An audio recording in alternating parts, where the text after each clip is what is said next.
Hello, we are live again. Welcome to Live with Marcel and Kilani. It is a beautiful morning here in Singapore, and it is evening in Canada. Hey, Kilani. Hi, thanks for having me, and everyone, thank you for watching. It's crazy, it's already dark here. It got dark at 6 p.m. today, and with the time changing next weekend, sun's gonna be setting around 5. So we're heading right into winter, but it's snowboarding season soon, so something to Yes, look forward yes, to. that's going to be exciting. Yeah, so hopefully we get lots of snow early, and then we can do some snowboarding. It's still almost 20 degrees here, which is really Wow. strange. Yeah, everyone in I know the northeast of the U.S. and I don't know how it is out west in Canada, but over on the east coast in Canada, it's been super warm, which is really weird for it being November. Yeah, yeah, I bet. And talking about warm, it kind of brings us to today's topic, because we're going to talk about the heated situations of that can cause aggression and in leadership, and what inspired me to actually want to jump into this conversation, of course, is with all amusement, us non-Americans, we have a tendency to watch U.S. politics, kind of like as the dramas unfold, because it is, it's fascinating for all of us to just be able to sit back and watch it. And especially in the past week, the headlines have been full of a lot of aggressions that are happening in the political space, to a point where Nancy Pelosi's husband was attacked by a person with a hammer, right? And whose narrative was is that their intention was to hold Nancy Pelosi captive and to smash her kneecaps in. So you could say that is a pretty bold act of aggression and violence, and so I thought, I see in the workplace, right? I see a lot of acts of violence and aggression as well. Maybe not to a point where we want to be, bashing in people's kneecaps, even though I'm sure it happens that some people have a desire to do so. But things can get really heated in the workplace, and it's a conversation that I often have with my leaders, is at what point, are we motivating our people, and at what point does it just become a form of aggression, and how about you, Kilani? Do you have any examples of kind of aggression that you see around you? Yeah, I think we experience aggression on a day-to-day basis more so than maybe we're aware of. And I think aggression, probably the most common form that we see, and this is something that when I say it, you may think, well, that's not aggression. I do that all the time. Other people do that all the time. That's just normal human interaction, and maybe to an extent it is, but it also can be really damaging of relationships, especially that trust piece that we always come back to. Mm, And that act of aggression is criticism. And mm. I don't mean constructive criticism. Obviously, that's a Like powerful. feedback.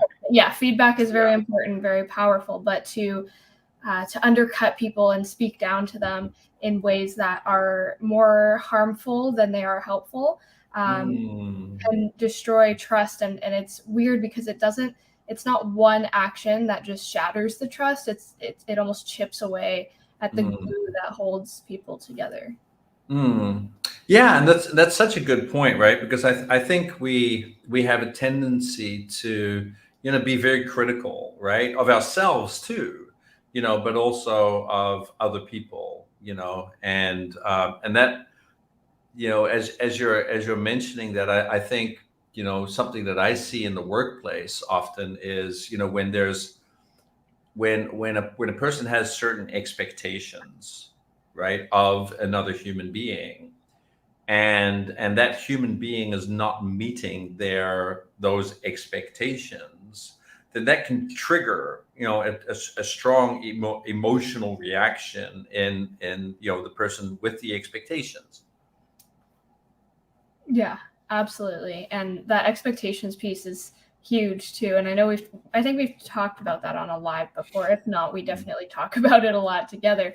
But there is this, it's almost a cultural or even societal pattern where we hold expectations for people without actually telling them what our expectations are. So it's kind of, instead of an expectation of them, it's almost an expectation of ourselves to hold them to a standard.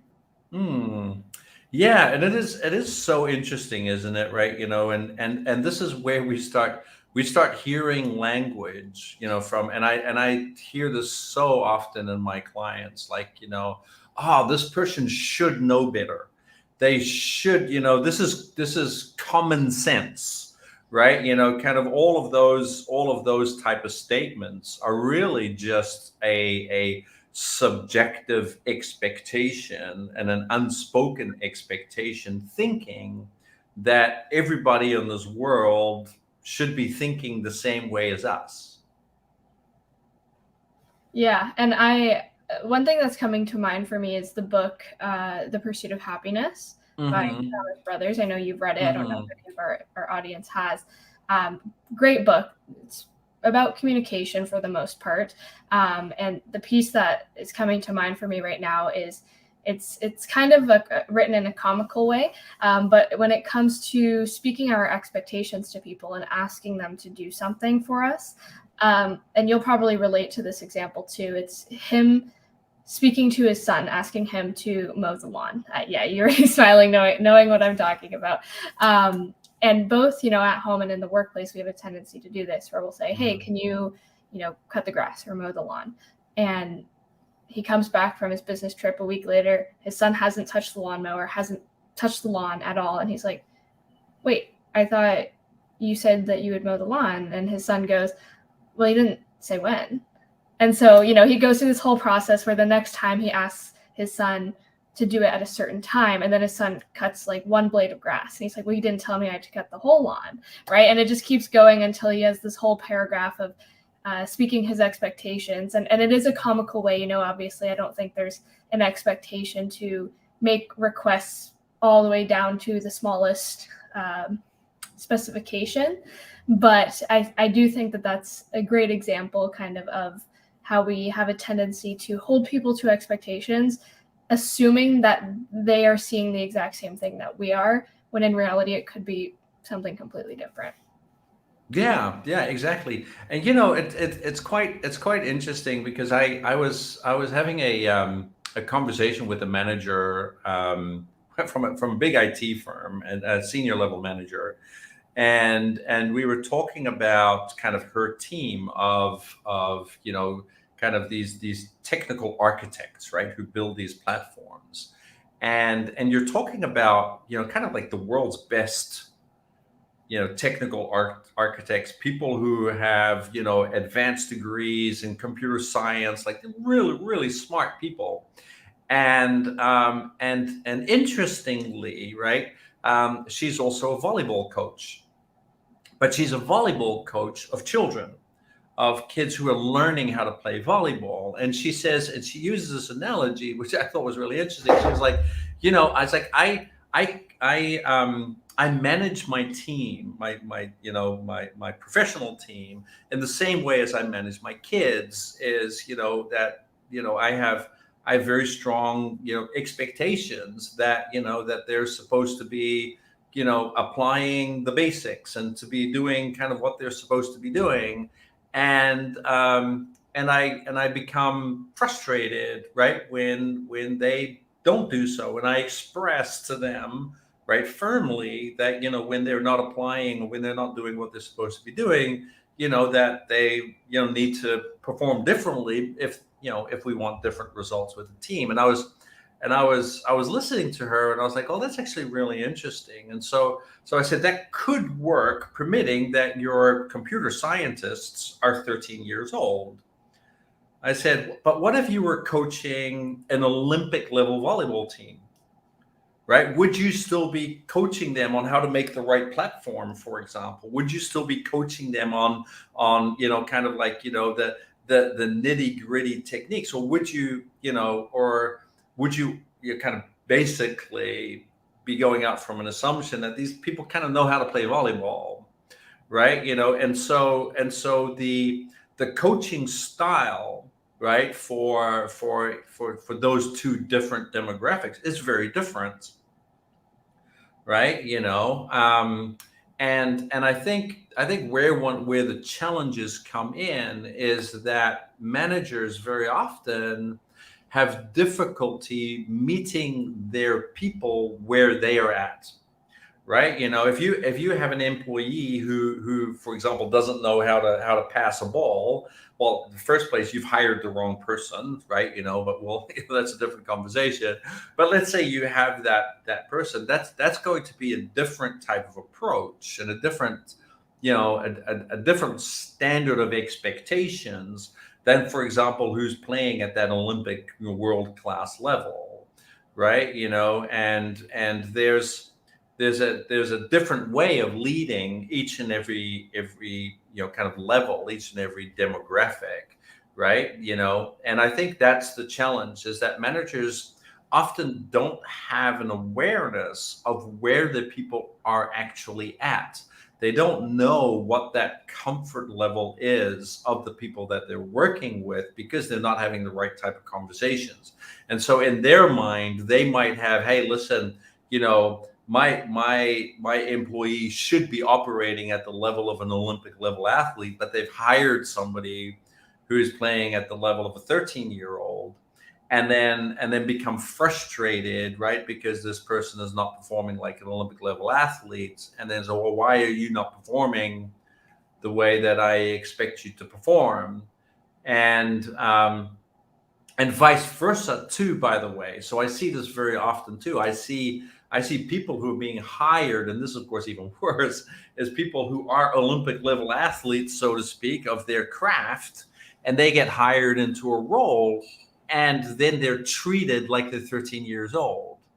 Where the manager's like, no, this is how I want you to pass. And this Olympic level athlete says, yeah, but that's not how you would pass in this situation. That's a different technique, right? And I know these things because I'm an Olympic level athlete. And so very often these frustrations happen because we're not able to kind of meet each other, right, at that level, and then coming from that place of understanding of where that person is, but also understanding of where that person wants to go. Does that person want to be performing like an Olympic level athlete, or are they quite happy performing like a 13-year-old beginner, right? And those are such important conversations that never happen.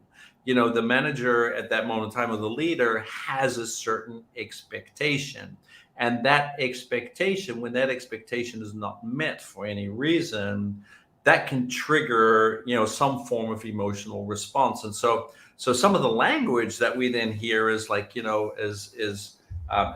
get this so often, is like, what can I do to motivate my people? Because my people aren't motivated. That in itself, like, if you're already wondering what you need to do as a manager to motivate your people, you're already in the wrong space. Your people are already motivated. You hired them because they were motivated.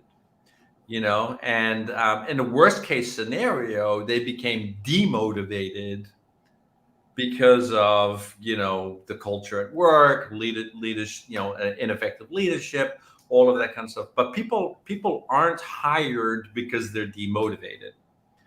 That never happens, right? And so people might become demotivated. And so the question then, of course, should be is what are we either doing or not doing that's demotivating our people? Yeah, and often what we see is acts of aggression. And what's funny is when I'm working with leaders, um, there seems to be a spectrum, right, on which they operate, kind of, and I call that the harmony aggression spectrum. It's where there are leaders who love harmony, right? They love it when everybody's sitting around the campfire and singing kumbaya, and and they're all like hugging each other, and they're all having a wonderful time, and they're all getting along, and they're oh, what a wonderful place this is for me, right? To be able to operate, because then there are no conflicts, there's no, right, there are no issues. We can just get work done. How wonderful that is. While at the same time, the other end of that spectrum, there is, why are my people not doing what they're supposed to be doing? And I need to make my people do what they do. And I'm going to, kind of exert my power, right? The authority that I have. I'm going to set ultimatums, and I'm going to tell them that, hey, if you don't do what you're, supposed to be doing, you're going to get fired, and all of those kind of things.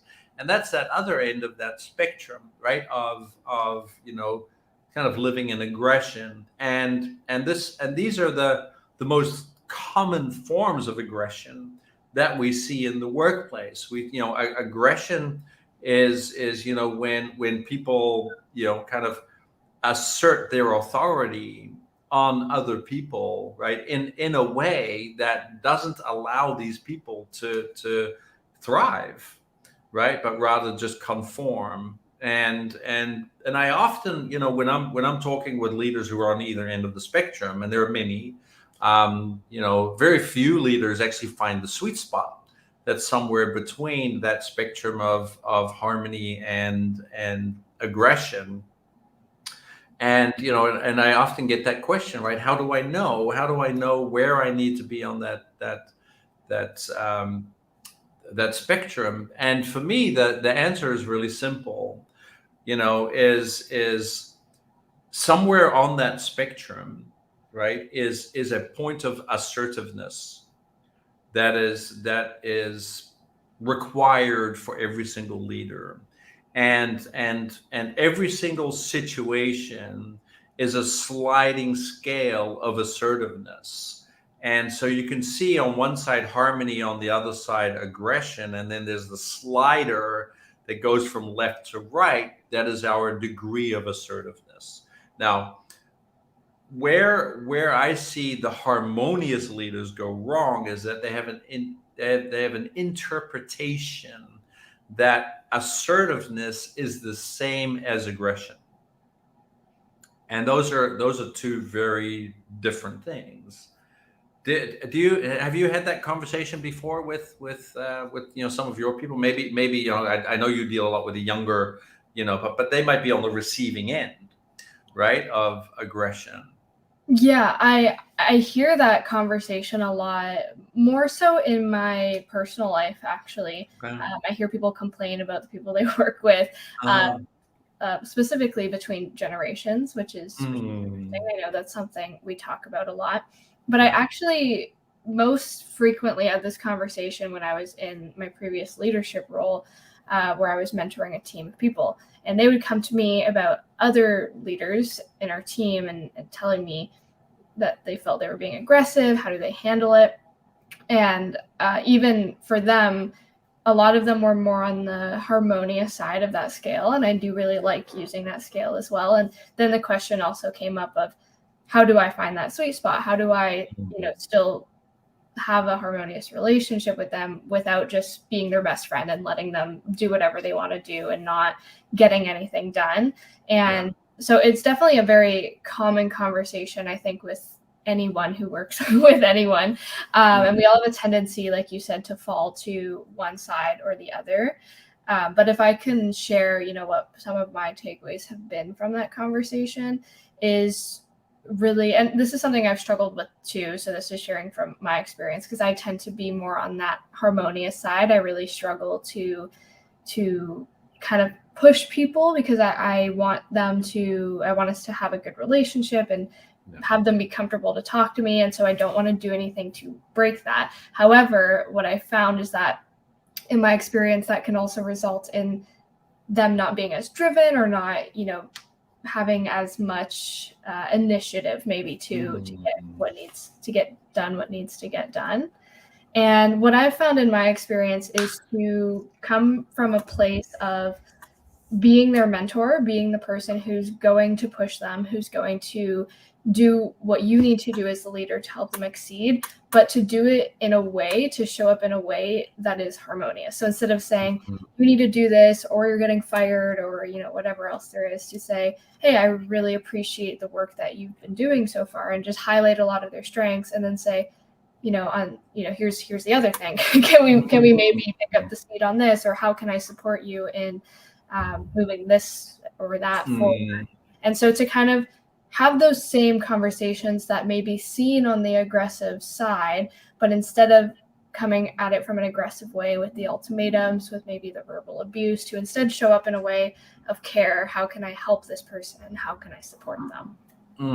Yeah, I like that, and I think what you're highlighting, right, is that in a way, where that sweet spot is maybe situational or maybe subjective, right? Like individual, and that the only way we can really find that sweet spot is by through permission, right? If I have a relationship with you and we come to an agreement, right, where you're going to say, hey, listen, do I have your permission to nudge you, to kind of like to push you a little bit when I'm seeing that that I think you can, there's more in you that you're not going for, and are you okay with that? And if they say yes, I really appreciate that, then we know that we can be pushing that needle a little bit. But if I don't have that permission, and I'm not, and I'm not asking if that's okay to do, then it becomes very difficult for me to see where that needle needs to be in your case, right? So I think that's probably a very important part of that, kind of relationship. And you might, if you're listening to this, is to think about, right? If you're one of those managers who's saying, hey, listen, what can I do to manage my people? Ask yourself whether or not you've actually had a conversation with them. And this comes down to those expectations again, is, have you had a conversation with them about where you can be on the scale with them, what they want from you, right? Because some people love to be pushed, right? I have that in my coaching sometimes, right? I have, especially, and relating back to the five energies, right? If I have clients who live in that very determined energy, who are very driven and, very directive, they always give me that feedback and say, what, one thing I really appreciate about you is that you can be really challenging with me. You can challenge me on the spot. And I really like that. And sometimes our debates become very heated, but they love that. They want that from me because it's what triggers them to think, right? As where then there are other people who become very uncomfortable in that kind of confrontational space because they're coming from a different energy. And so for me, right, kind of mastering those five energies has really helped me kind of adapt which energy kind of allows me to meet a person where they are at and be able to coach them in that space of where they want to be. But if you're a manager and you've never heard of those energies, you're gonna have to find that point of agreement, right? And so something that I highlight in a lot of, for a lot of my managers is to think of the spectrum in this way, is that, if you're not having any conversations at all, right, and you're just keeping quiet, chances are you're on the harmonious side. You're avoiding conflict. You're doing all of that kind of stuff. On the other hand, if you constantly feel like you have to tell people what to do, and you're constantly, kind of, having to feel like you're having to order people what to do, chances are you're going to be more on that aggressive side of a leader. Now, what differentiates assertiveness from aggression? Because that's really important. And the way that which is that needle on that sliding scale. And the way that I always say it is, if you can express yourself passionately, right? Like in terms of like expressing your opinion, expressing your observations, expressing your feedback, whatever it is, if you can do that with the utmost passion, but at the same time, you're inviting conversation with the person, it's assertiveness, right? That So, that but yeah, that reminds me of something. If I can just add something yeah, there, this is something I learned from the Strozzi Institute. But for those of you who aren't familiar with the Strozzi Institute, they're a somatic embodiment coaching institute, and they were doing this live stream once where they said we were doing a somatic practice where it was about opening up, taking space, and being confident to take that space.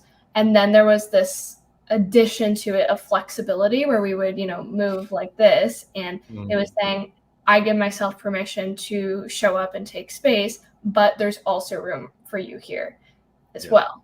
And I really like that because that reminds me of kind of this discussion between aggression, which is very much I take up space, I'm here, you stay in your corner, versus the assertiveness, which is I'm taking up my space, I'm asserting my opinions, and there's room for yours as well. exactly. There's this welcoming piece to it as well. Yeah, exactly. And I do the same in my practice as well when we're working with energy, and we do the same thing as well as where we're creating that ball of energy, and where the saying is I give my position my permission, right, to be in any energy I want to be within my space, and I give you permission to be in any energy you want to be within your space, right? Or outside of my space. And what that does, it allows us to accept the fact that people are in these different energies and it's okay. Right. And I think when we can have a conversation and accept from each other that we're in a different space, in a different energy, in a different posture, right, in a different disposition, as they would call in Strozzi, then we become a lot more accepting, right, of each other's differences, and I think that is what is key in this situation. And bringing that back to, kind of the political situation in the United States and the way that the media describes politics in the United States as being a very polarized space, right? And where both parties, by the way, this is just kind of my observation, but both parties, not one or the other, but they have a tendency to want to be aggressive with each other. In the other words, that they want to passionately, speak their point of view, but they don't want to have a conversation, and they don't want to respect the other person's space. And I find that so interesting when you see that from a political standpoint. When you see, especially when there are two political parties that, kind of on one side of the aisle or the other, but don't want to have this conversation because they just want to be aggressive with each other. And I really believe that if as a party, and that counts the same for a president too, by the way, whoever the president is, the president should be the president of all people, not just one party or the other, and that counts for any president. There needs to be, kind of that. Yes, I passionately believe that this is this is the way I think it should be, but I am open to you being different and having a different opinion, and I want to hear your opinion. I want to listen to that. That's assertiveness. Aggression is when I want you to shut up and just do as I tell you to do, right? And that's the aggression that we then see in, for example, in Nancy Pelosi's husband, where this person broke into the house and Nancy Pelosi wasn't there, and this person who was breaking into the house, right? With a hammer and zip ties and all of these kind of things. You know, he passionately wanted to be heard, right? But he didn't want to have a conversation, and that's what drives aggression. And of course, he took it to a point where he wanted to be physically aggressive, right? But for most aggressions that we see in life, there's aggressions stop at psychological aggression, right? Communication aggression, and it reminds me of Marshall Rosenberg, his book on nonviolent communication. And I think he says it best. He's because violence and aggression are kind of that, it becomes aggressive, right? And which then becomes a form of violence. And the way that he describes it is violence happens when you're trying to make another human being do something that they don't want to do, right? When you're trying to force somebody to do something they don't want to do, that's already a form of aggression. And whether it's cleaning the toilets, or speaking your mind, or doing your job, from 9 to 5. When you want to make somebody do something they don't want to do, understand that you are already tipping the scale of aggression and violence.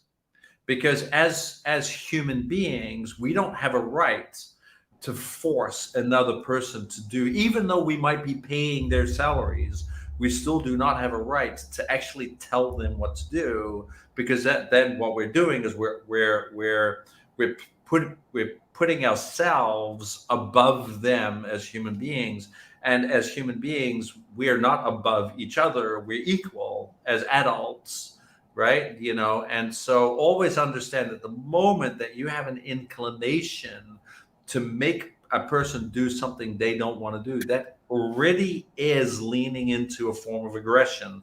That is already a form of violence. And what he then described further, which I use kind of like all the time with my clients, is the way that he describes why we have a tendency to be aggressive in these type of situations. And he says that aggression is a demonstration of unspoken needs or unmet needs, right? And so and I love that. And basically what that means is that when my needs are not being met by, for whatever reason, if I need something, I might have a need for respect. I might have a need for emotional connection.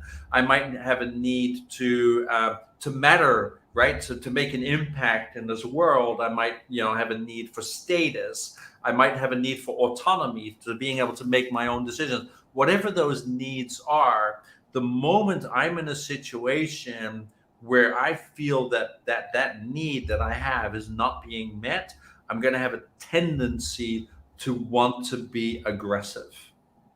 And so in a moment where you are thinking to yourself, hey, how do I motivate how do I make my employee do something they don't want to do, right? The question you should have at that moment in time is, what need do I have that is not being met by this employee,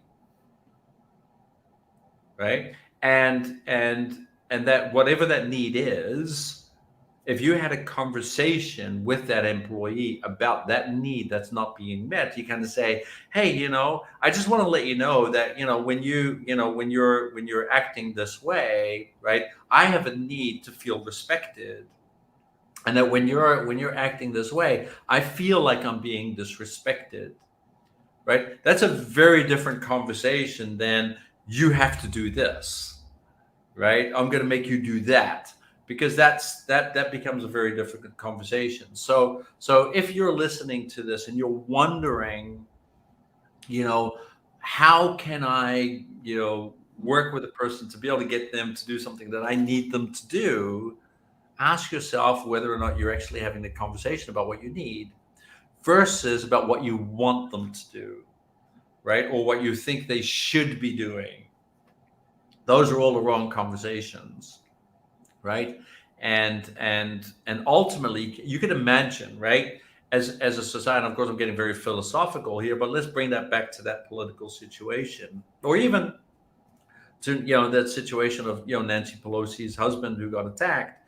If that person had a skill, right, to be able to express what it is that they needed, and from after they arrested this guy, right, he was like, listen, what I wanted to do is I wanted to put Nancy Pelosi in a wheelchair. so that when she's rolling down the, in the House of Representatives, it sends a message, right, to all Democrats that, they need to be, kind of behaving in a certain way or whatever. Basically, what it sounds like what he's trying to say is that he has a need to feel like he's being listened to. He has a need to be heard. And he desperately at that moment in time, right, feels like he is not being heard, to a point where that desperation becomes so bad that it makes him want to be physically aggressive on other people.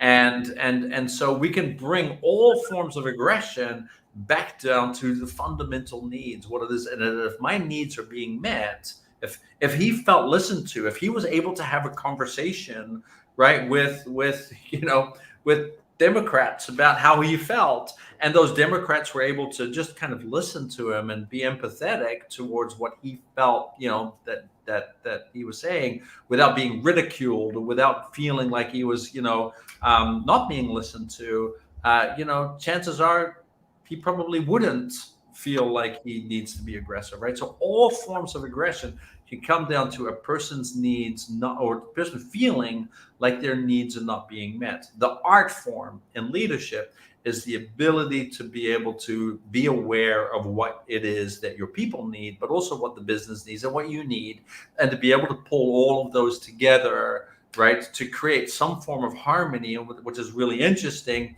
because in order for you to be able to create that form of harmony, you need to be assertive as a leader, right, in order to pull everybody together, because it does take some effort. And that's where assertiveness in leadership is so key. But that it is such a thin line between kind of harmony and aggression, and it is so easy for a person to either step over it or not lean into it enough. And is that paradox and that space that leaders live every single day, that they always need to be navigating. And so so if you're in the workplace and and you have relationships and you're struggling with relationships, just always ask yourself, if you have a person who is, behaving like a, I'm just going to say it, just behaving like a dick, right? And they're being aggressive, and they're, just kind of just ask yourself, I wonder what needs that person has, and in what way are they not being met in their life, and then all of a sudden we become very different with regards to our understanding to human behavior. And so if you've ever looked into it, or if you ever want to, I highly recommend looking into nonviolent communication by Marshall Rosenberg. It served me tremendously as a coach, and I'm sure it's something that can serve you as a leader as well. If you've never read the book, he's written tons of them, but if you just read the fundamentals, that's going to get you really, really far. Yeah. And I think that's kind of really it for me, right? Is if we can respect each other's space, so we can understand that it's okay for us to be assertive, and that assertion means that we can, assertiveness means that we can passionately express ourselves, but at the same time, simultaneously, invite another person to do the same, right? And be willing to listen to each other, despite the fact that we're very passionate about what we believe and what we think. Then we're going to come to some form of resolution. We're going to find a middle point. But if we're not willing to listen to, because we think that person, what they're saying is stupid, or it's not what we believe, or all of those kind of things, so we close ourselves off to any form of conversation, that's when the challenges happen, because then people don't feel heard. And when they don't feel heard and they don't feel respected, they become aggressive. Yeah. That's it for me. Okay, that's great. I have one last point, just kind of a recap, I guess, is that we know it's important to have conversations, and I think it's important to note too that by not needing to force someone to do something doesn't mean that we can't make requests or ask people to do things for us. But what it does mean is that we honor their right to say no to that request, and to even encourage people to say no when they mean no, because then you know that when they say yes, it's a yes, and they're going to do the work and be energized by the work. And the other thing to note too is to show up as much as we can as humans, and from a place of empathy and care, and to also acknowledge that coming from a place of empathy and care does not mean letting people walk over you, or you going out of your way when someone has said something rude to you to make them feel better, but instead it's a way to stand your ground, to be grounded where you are, but to also allow them to do whatever they need to do, and to empathize with them as a way to, one, understand them better and connect better with them, and also to allow yourself to process what you felt, and to maybe make it a little bit easier on yourself to understand them or connect to them. Yeah, perfect. Yeah, and how often don't we hear that in society, right? Like, even just friends and family, that people make requests, they ask the other person for a favor, and then when the person doesn't do it, or they say no, we become upset with them, right? It's like we really only give them one choice, is to say yes. And then when they say no, we become upset. It's almost like you're not allowed to say no to a request. And I think that is such a very important point, is that the moment that happens, it's not a request anymore. If you only give a person one option as an answer, which is yes, it's not a request. It's a demand, right? And when we demand things from other people, that in itself is already a form of aggression. Right? The request, on the other hand, is a form of assertiveness, because we can request something, but we should then also be able to respect the fact that that person can say no, no matter what that situation is. And if that person feels safe enough to say no, and say, hey, you know what? No, that's not what I want to do. You're like, cool. That's great. Thank you for being upfront about it. We eliminate so many issues and so many, miscommunications, where people say yes, but they don't really want to do it, and all of that kind of stuff, because they don't think they have another option, right? Rather than especially in the workplace, right, where we want people to be doing the work in a way that is high quality. And the only way we can get high quality work is if people want to do the work. Right? We know that from research, is that when a person doesn't want to do the job, chances are they're not going to be performing at kind of like 100% quality. They're just going to kind of try and get the job done, right? And so we want people to do the job because it's what they want to do. And so in that case, when we're asking a person to do something, we want them to say no, right? When they either don't feel like it, or they don't think they can do it, because we know that whoever is going to say yes will end up, if they feel safe enough, right, to be able to say yes, to say no, and they say yes, we know it's going to happen at a quality and a standard, that is going to be exceptional, right?